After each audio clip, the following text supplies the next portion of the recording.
Umagang-umaga ngayong Martes, October 15, naramdaman ng halos lahat ng mga taga Mindanao ang pagyanig ng lupa na dulot ng halos magnitude 7.4 na lindol sa lalawigan ng Davao at rehiyong Compostela Valley na nagpatumba sa ilang mga establishmento, nagpabitak ng mga lupa at sumira ng ilang heritage sites lalo na sa Davao City.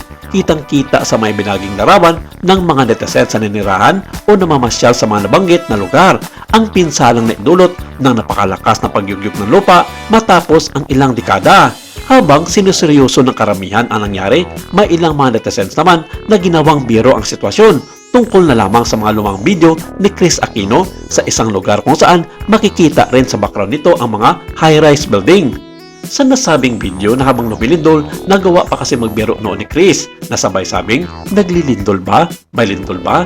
Dahilan para ikagalit ng ilang mga netizens, lalong-lalo na sa mga naging biktima ng napakalakas na lindol sa Mindanao at maging sa lalawigan ng Cebu. Sa naging ulat sa isang vlog ng talent manager at vlogger na si Eugene Diaz, sinabi nitong nasasaktan si Chris sa mga balitang ibinabato sa kanya dahil kung tutuusin, sa mga taong sumusunod at sinusundan ang kanyang buhay, kilalang kilala siya ang kanyang tunay na sitwasyon niya sa ngayon. Hindi na niya magawa pang maglakad sa mga ganong lugar tulad na makikita sa mga kumakalat ng video niya.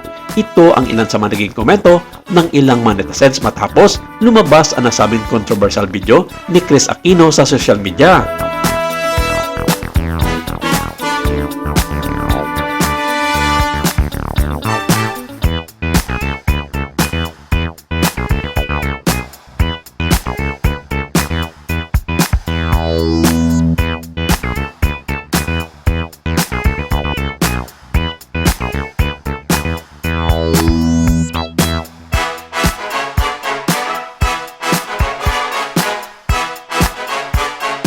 Sa kanyang patuloy na pagkikipaglaban sa kalusugan niya sa gitna ng kanyang masakit na autoimmune, si Chris Aquino ay nasanay sa mga maling ulat tungkol sa kanyang pagkamatay. At habang naintindihan niya ang ilang mga tao ay kailangang kumita ng pera sa kanyang gastos, sinabi niya na ito ay isang murang paraan upang gawin ito. Sa isang post sa Facebook noong Linggo, October 12, tinawag ni Chris ang mga patuloy na nanguhula tungkol sa kanyang pagkamatay na may babala na dadalhin niya sila pagdating ng panahon. Sinabi niya ito nang muling ibinahagi niya ang isang clip ng kanyang sarili na mukhang medyo malusog sa unang bahagi ng 2019. Sabi niya, sa lahat ng mga manghula nagsabing malapit na ako mamatay or yung mga nagbalita na patay na ako, alam ko you need to make money, but this is a cheap way to do it.